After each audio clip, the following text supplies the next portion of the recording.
사용자보다 노용자, 네. 사용자 측 입장. 네, 뭐 두 가지 측면 다 중요하겠지만 좀 네, 어떻게 보시는지 네, 경영학적인 입장에서 어떻게 보시는지 아까 얘기해 주셨던 미국과의 비교도 좋고 근데 이게 좀 궁금했던 게 이게 실질적인 지배 범위 자체가 아직은 모호하잖아요. 네. 그래서 그렇게 법적인 게 모호한 상황에서 노사 모두 막 강경 대응하겠다고 맞서지 않으면 이게 계속 소모적인 논쟁이 될 수 있다고 보시는지도 그것도 궁금했어요.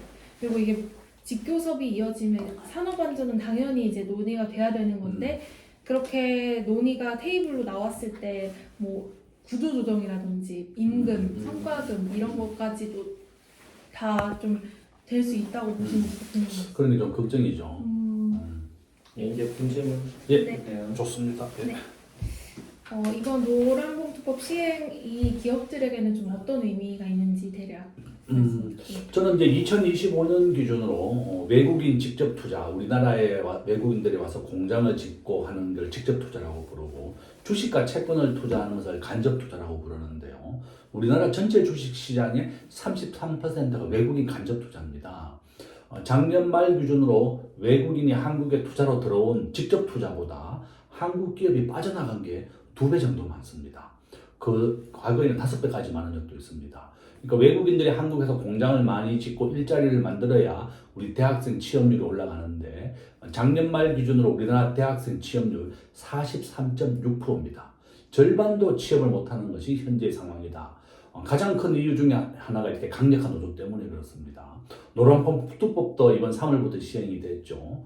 노란봉투법은 하청의 근로기업들이 원청에다가 교섭을 요청할 수 있는 건데 오늘이 이제 3월 20일쯤 됐나요? 그렇죠. 오늘 현재 기준으로 407개 기업이 노란봉투법을 근거로 교섭을 요청했고 우리나라 뭐 포스코부터 해서 몇몇 기업들은 적극적으로 대응하겠다 이렇게 했지만 또 중소기업이라든지 또 어려운 기업들은 대응을 못하고 있습니다. 주한유럽상공회의소, 주한미국상공회의소, 한국에 있는 유럽과 미국 상공회의소가 이렇게 전 세계에 유례가 없는 노란봉투법이 시행돼서 한국에 대한 투자를 고려하겠다 했을 정도로 한국의 이 노란봉투법은 너무 친노동적인 정책입니다. 저는 정부와 국회가 좀 사용자와 노동자의 균형을 이루는 그런 노동정책을 좀 만들어줬으면 좋겠다. 외국인들이 투자를 가장 꺼리고 또 외국인들이 한국에 투자를 가장 꺼리는 가장 큰 요소가 한국의 강성노조 때문에 그렇습니다. 한국노총, 민주노총, 우리나라 전체 근로자가 한 2천만 명 정도 되는데 한국노총과 민주노총에 가입된 근로자는 한 10% 정도밖에 안 됩니다. 이 사람들이 한국의 노동정책을 끌고 가고 있는 겁니다. 그래서 저는 이렇게 노조의 강력한 요청 때문에 노란봉투법을 만들어졌지만 이렇게 우리나라의 대학생 취업률을 봐라. 43%밖에 안 되고 삼성전자, 현대자동차, LG전자, 국내 모든 대기업들이 그럼 중소기업 수십 개가 따라 나가게 됩니다. 삼성전자는 금년부터 드디어 미국에서 반도체가 생산됩니다. 60조를 투자했고 현대자동차는 30조를 미국에 더 투자하기로 했습니다. 외국인들이 한국에 와서 공장을 짓고 일자리를 만들어줘야 되는데 노란봉투법, 강력한 노조 이런 것 때문에 외국인들이 들어오지 않고 다 떠나고 있습니다. 미국, 베트남, 인도로 우리나라 기업이 계속 떠나게 되니까 우리나라가 12년째 지금 3만 불에 가득 갇혀 있는 겁니다. 저는 국회와 정부에 요청하는 게 좀 세계 평균 정도로 기업하기 좋은 나라를 만들어 줘라. 우리나라 법인세 26%입니다. 지방세를 포함하면 27%까지 올라가게 됩니다. 세계 평균은 21%예요. 이와 같이 법인세부터 해서 노란봉투법, 노동정책 전부 다 이렇게 너무 친노동적인 정책이다. 미국은 코로나 시절에 메리어트 호텔의 직원 90%를 해고했습니다. 미국은 정규직과 비정규직 구분 자체가 없기 때문에 공무원들에게 11만 명을 해고할 수 있습니다. 예산을 주지 않으면 자동 해고다 이렇게 보시면 되겠죠. 우리나라는 정규직을 한번 채용하게 되면 60세까지 해고를 못합니다. 그래서 많은 근로자들이 채용을 너무 안 하니까 1997년도 외환위기를 기점으로 그러면 2년씩 해고하고 해고를 할 수 있는 채용과 해고가 2년마다 자유로운 비정규직을 만들어준 겁니다. 대규모의 실업이 너무 많이 있었기 때문에 97년도에 만든 게 바로 이 비정규직도 다 비정규직 근로자인데죠. 그래서 우리나라는 이렇게 기업들이 절반은 정규직, 절반은 비정규직으로 뽑고 있고 언제든지 이제 2년마다 계속 바꾸게 되는 거죠. 그러니까 비효율도 있는 겁니다. 결론은 이 노란봉투법 때문에 400개의 기업이 협상을 요청하고 있고 국내 큰 기업들은 이렇게 협상을 하겠다 이렇게 했지만 많은 기업들이 어려움을 겪고 있습니다. 바로 이런 이유 때문에 사용자, 기업들은 굉장히 어려움을 겪을 것이고 정부가 부작용이 나오면 좀 고치겠다 이렇게 얘기했지만 이제 그런 것은 좀 너무 늦습니다. 저는 국회와 정부가 좀 사용자의 의견도 좀 받아둬서 세계 평균 정도의 노동정책 또 노사가 서로 균형을 맞추는 그런 노동정책으로 해서 우리 대한민국이 좀 선진국이 되길 바란다. 지금 12년째 3만 달러에 갇혀 있습니다. 우리나라는 현재 우버도 금지되어 있습니다. 우버는 자기 집에 자가용을 가지고 택시 영업을 하는 건데 택시 기사가 반대한다고 해서 다 금지시켰고 기존 택시에 우버 간판만 붙여서 우버가 다니고 있습니다. 이와 같이 4차 산업혁명은 다 금지되어 있고요. 노란봉투법도 이제 시행이 되었고 우리나라 외국인들이 들어오는 것도 나가는 게 2배 정도 더 많고 그러면 누가 한국에 기업을 하고 창업을 하겠느냐. 저는 국회에 부탁하는 게 세계 평균 정도로만 기업하기 좋은 나라를 만들어 달라. 이 노란봉투법도 마찬가지다. 이렇게 부탁을 드립니다.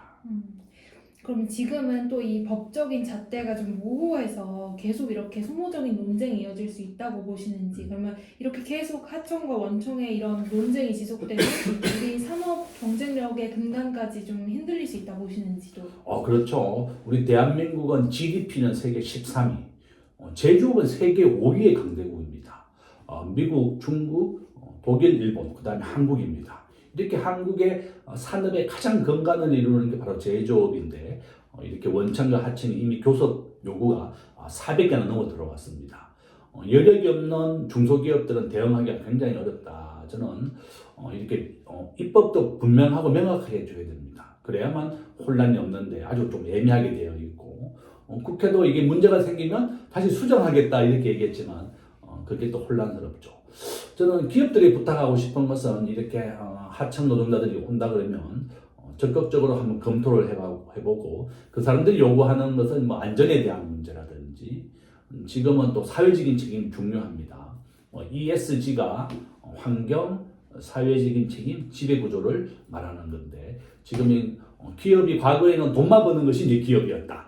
이익 창출이 이제 기업의 원뜻이었는데 지금은 사회적인 책임도 아주 중요해졌습니다. 그래서 그분들이 요구하는 걸 적극적으로 한번 한번 들어보고 안전이라든지 도움을 줄 수 있는 것은 적극적으로 좀 도와줘라. 우리가 급여에 대한 것은 좀 기업이 좀 고민해봐야 되겠지만 일단 우리나라는 정규직과 비정규직의 급여가 50%밖에 안 되고 아마 하청 노동자들 정규직 근로자의 절반밖에 안 받는 급여를 받고 생활하고 있습니다. 기업이 도와줄 수 있다면 또 사회적인 책임 차원에서라도 적극적으로 교섭을 좀 하고 서로 이렇게 법적인 분쟁만 하게 되면 이것이 바로 부대 비용, 변호사만 좋은 일 시켜주는 겁니다. 그래서 적극적으로 좀 함께 살아간다는 이런 생각을 가지고도 해봐야 되겠고 하청 노동자들도 기업이 없어지게 되면 모두 일자리가 잃어버리는 겁니다. 제가 지난주에 군산에 가서 강의를 하고 왔는데 군산의 대우자동차가 몇 년 전에 문을 닫아버렸습니다. 대우자동차 군산공장은 굉장히 우량한 기업이었지만 대우자동차가 전기차로 전환을 하게 되면서 흑자인 군산, 호주 다 문을 닫아버렸어요. 이와 같이 산업의 패러다임이 급속하게 변화하고 있습니다. 그래서 저는 만약에 그 기업이 공장을 폐쇄해버리면 같이 다 함께 어려워지는 겁니다. 우리나라의 3M 공장은 전주에 있었거든요.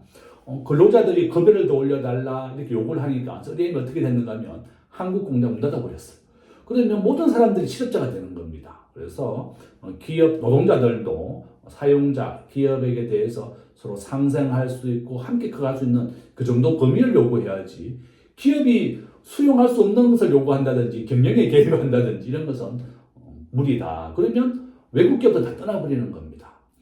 작년 말 기준에 내가 2배 더 많이 떠났다 그랬죠. 저는 우리 한국이 살아남으려면 세계 평균 정도의 노동 정책 이런 것을 부탁드립니다. 그러면 기업하기 마지막으로 기업하기 좋은 나라라고 해주셨는데 그게 좀 어느 정도인지 간략히 말씀해 주셨습니다. 그렇죠. 이제 첫 번째 법인세입니다. 세계 평균의 법인세는 21%인데 우리나라는 지금 현재 지방세를 포함해 27%, 세계에서 제일 높은 법인세입니다.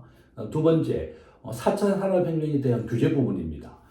미국은 기업하기 좋은 나라를 만들어준다고 해서 네거티브 제도라고 하는 것을 하는데 국민의 생명과 안전을 해치는 게 아니면 모든 산업을 할 수 있습니다.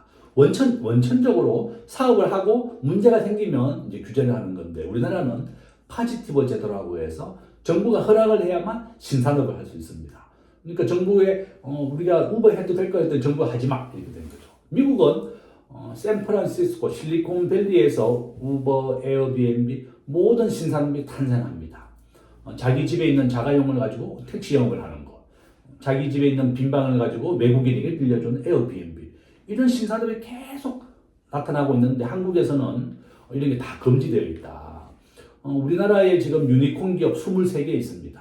비상장된 1조짜리 기업을 유니콘이라고 부르는데 한국에서 절반이 사업을 못한다고 합니다. 워낙 규제가 많아서 현대자동차, 무인자동차 지금 시행 가동하고 있는데 한국에서 못하게 해가지고 지금 라스베가스에서 시험 운전하고 있습니다. 이와 같이 한국은 국토교통법, 도로교통법 뭐 이런 게 너무 규제가 많다는 거죠. 거기에다 세 번째 친노동적인 정책입니다.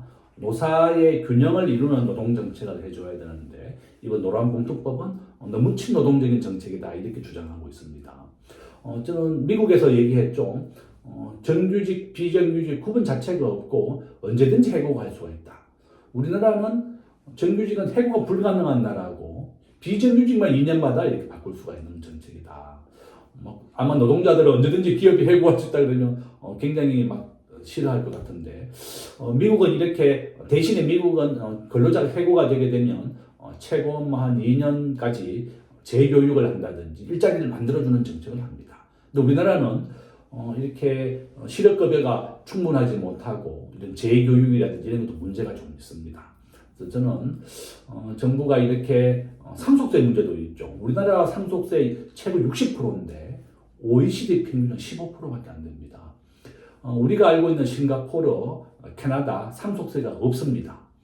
중소기업을 자녀가 물려받아서 계속 이어가게 되면 상속세를 받지 않습니다. 이와 같이 캐나다, 싱가포르는 세금을 거두는 게 목적이 아니라 일자리를 만드는 게 목적입니다. 기업을 계속 영속적으로 이어간다면 아예 상속세를 받지 않는다는 겁니다. 그래서 저는 정부가 이런 법인세 문제, 노란봉투법을 포함한 노동적인 정책 문제, 4차 산업혁명에 대한 규제에 관련된 문제, 뭐 이렇게 앞에서 말씀드린 이런 여러 가지 정책들, 상속세도 마찬가지죠.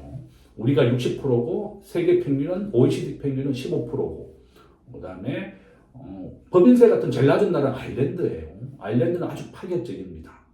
과거에 법인세가 50%였다가 12%까지 낮춰가지고 전체 국민의 20%가 다국적 기업에 근무합니다. 아마존, 애플 모든 유럽의 본부가 아일랜드에 있습니다. 전체 국민의 20%가 다국적 기업에 근무하고 있습니다. 이와 같이 세금을 낮춰서 박리담회로 일자리를 만드는 데 주력을 하고 있다. 한국의 경쟁국인 싱가포르는 법인세가 17%, 트럼프 대통령 미국의 법인세는 21%인데요. 이거를 15%까지 낮추겠다고 예고가 되어 있습니다. 저는 한국만 거꾸로 1% 올렸습니다, 작년에. 그래서 저는 이제 국회와 정부에 부탁하는 게 세계 평균 정도로만 규제를 좀 해라. 법인세도 세계 평균, 상속세도 마찬가지. 이 노란봉투법이나 노동 규제에 관련된 것도 세계 평균 정도. 여러 가지 논란은 있지만 어쨌든 노란봉투법은 전 세계에서 우리나라가 지금 유일하다. 또 기업들이 또 부탁하고 싶은 것은 사실 이때까지 이제 많은 우리 근로자들의 희생으로 대한민국이 이렇게 성장했습니다. 또 소송으로 하고 또 법적으로 하면 남 좋은 일, 변호사만 좋은 일 시키는 겁니다. 그렇게 하지 말고 안전에 관련된 것은 수용해 줄 수 있다 그러면 적극적으로 좀 수용해 줘라. 영국에서도 과거 중대재해법으로 인해서 우리나라만큼 사망자가 많았는데 아주 법을 엄하게 해서 사망률이 90% 줄었거든요. 우리나라도 중대재해법 가공이 시행이 되고 있습니다. 사람의 목숨은 정말 지구보다 무겁다 이런 말이 있을 정도로 정말 소중한 겁니다. 그래서 기업들도 하청 노동자들 요구하는 거, 안전에 관련된 거, 또 생명과 건강에 대한 거 적극적으로 좀 도와주고 뭐 급여부분 이런 거 지금 정규직의 절반밖에 못 받고 있다. 하청 노동자들 어려움을 감안해서 기업과 근로자가 함께 상생하고 함께 살아야 됩니다. 저는 이런 방법으로 우리가 좀 개선이 됐으면 좋겠다. 이렇게 부탁을 드립니다. 감사합니다. 너무 잘 설명해 주신. 근데 그 질문 아예 다른 내용인데 하나만 더 해주세요. 그렇죠. 많이 하세요, 좀. 다름이 아니라 이번 노란봉투법 관련은 아니고요. 21일에 BTS 광화문 공연이 있잖아요. 근데 26만 명이 몰릴 거다 이렇게 하는데 이제 경제적인 파급 효과가 어느 정도? 저는 뭐 아주 큰 효과를 가져온다고 봅니다. 현재 우리나라의 K-뷰티 산업에 전 세계 5대 기업 중에 우리도 다 4개 우리나라 겁니다. 그러니까 이렇게 BTS부터 해서 K-팝, 한국의 문화가 전 세계에 이름을 알리는데 큰 기여를 했고 드라마, BTS 이런 거 마찬가지입니다. 그러면 전 세계인들이 따라하게 되는 겁니다. 저는 우리 대한민국이 진짜 문화 강국이 됐습니다. 우리 대한민국의 장점은 전 세계 스마트폰 보급 1등, 전 국민이 다 스마트폰을 가지고 있고 바로 통신 인프라, 전자정부 다 세계 1등입니다. BTS도 마찬가지입니다. 우리나라가 그동안 문화의 그 저력을 보여주고 있는 것이다. 그러면 이 BTS가 하고 있는 의상, 옷, 전 세계 많은 관광객들이 이제 한국을 보러 올 것이고 또 K-뷰티부터 해서 패션까지 지금 세계적으로 우리가 성장하고 있다. 저는 아마 이 BTS의 공연이 한국 경제에 성장하는데 아주 큰 기여를 할 것이다. 저는 그렇게 보고 있습니다. 그러면 뭐 이 문화가 경제 파급력을 미치는 게 좀 구체적으로 좀 어떤 효과가 있을지 어떻게 그 구조가 될지가 궁금했어요. 이제 BTS라든지 문화가 이렇게 성장하게 되면요, 한국이 이제 BTS가 공연했던 경복궁이라든지 세종도를 보러 많은 사람들이 관광을 올 것이고, 두 번째는 이 사람들이 입었던 의상이라든지 화장품, 뷰티 이런 걸로 다 연결이 됩니다. 그러면 이제 BTS의 멤버들이 타고 있는 자동차, 현대자동차, 기아자동차 따라하게 되는 것이고 그 팬덤이죠. 완전히 추종하는 사람이 생기는 겁니다. 전 세계에서 이렇게 BTS의 공연을 넷플릭스가 생중계를 해서 전 세계인들이 보게 되고 그러면 이것이 바로 한국인들이 먹는 라면 뭐 이런 건 지금 전 세계에 가장 많이 팔리고 있습니다. 이번에 캐대헌 이번에 너무 잘 됐습니다. 뭐 오스카부터 해서 상을 다 받았는데요. 그러면 전 세계인들이 컵라면부터 해서 한강에서 라면 먹기 다 따라하고 있습니다. 바로 이렇게 BTS가 입었던 의상, 경복궁, 먹는 음식 모든 것이 바로 문화가 되는 것이고 이것이 바로 한국 산업과 연결이 되는 겁니다. 바로 농심이라든지 삼양이 전 세계 가장 많이 팔리는 라면이 되었고 화장품도 마찬가지. 우리가 인간이 먹고 마시는 거 전부 다 이동하면서 다 볼 수가 있습니다. 그러면 이것이 다 우리가 매출로 연결되는 것이다. 한국은 바로 제조업의 5대 강국입니다. 한국에서 모든 것을 다 만들어내고 있습니다. 우리가 쓰는 스마트폰, 반도체, 그다음에 라면, 의상까지 화장품 모든 게 제조업에 우리가 연결되고 있는 나라고 한국은 세계에서 메모리 반도체 80% 독점하고 있습니다. 그래서 제가 어제 만났던 우리나라 분이 의료 사업을 하려고 하는데 반도체 USB에 자기 의료 기록을 담는 사업을 하고 있는데요. 전 세계에서 메모리 반도체를 만들 수 있는 우리나라밖에 없기 때문에 한국에서밖에 할 수 없다. 이래서 한국에서 생산한다는 겁니다. 이와 같이 이것이 바로 우리나라의 강점이다. 그래서 저는 이번 BTS 공연이 한국 산업에 다시 부흥하는 데 큰 미끄럼이 될 것이고 정부와 국회도 12년째 우리가 36,000달러에 갇혀 있습니다. 이런 BTS 공연을 통해서 한국 산업이 더 융성할 수 있도록 좀 도와달라. 세계 평균 정도로만 기업하기 좋은 나라를 만들어라. 그죠? 대학생들이 취업을 하고 일자리를 가져야만 정말 사회에 기여할 수 있는데 지금 절반도 취업을 못하고 있습니다. 저는 국회와 정부에 이렇게 좀 도와달라고 기업하기 좋은 나라, 세계 평균 정도의 기업하기 좋은 나라를 만들어달라 부탁을 드립니다. 저는 우버만 허용해도 우리나라에 한 50만 개 일자리 생길 거라고 봅니다. 지금 대학생들이 집에 좀 놀고 있습니다. 부모님의 자가용을 가지고 택시 영업을 하는 게 바로 우버인데 지금 호주는 우버를 허용하고 우버가 벌어들인 돈의 10%가 택시 산업에 기부가 되어서 신산업과 구산업이 함께 성장하고 있습니다. 바로 이것이 해법이다. 택시 기사가 반대한다고 하더라도 우리가 우버를 허용하고 우버가 벌어들인 돈의 10%가 택시 산업 기부를 해라. 지금 현재 우리나라에 오토바이를 몰 수 없는 60대, 70대만 택시 운전합니다. 오토바이를 몰 수 있는 사람들 50대, 40대는 전부 다 배달 종사자로 갔습니다. 저는 지금 택시 요금만 2배 올랐어요.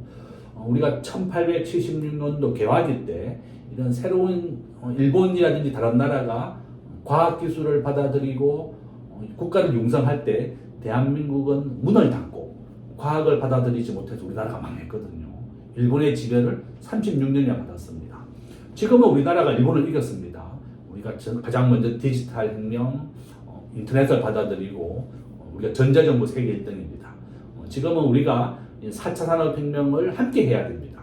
전 세계가 인공지능 4차 산업혁명으로 혁신하고 있는데 우리 대한민국만 옛날의 일자리, 택시기사의 일자리, 구 일자리를 뺏어간다고 해서 모든 신산업을 금지하면 한국이 성장할 수가 없다. 저는 이번 BTS 공연을 기회로 해서 우리 대한민국이 정말 융성하고 혁신하자. 이런 신산업을 받아들이고 신산업의 이익의 일정 부분은 구산업에 기여를 해서 기부를 해서 함께 성장하게 한다면 저는 우리 대한민국이 선진국이 될 수 있다. 이렇게 말씀을 드립니다. 네, 너무 감사합니다. 여기까지 해도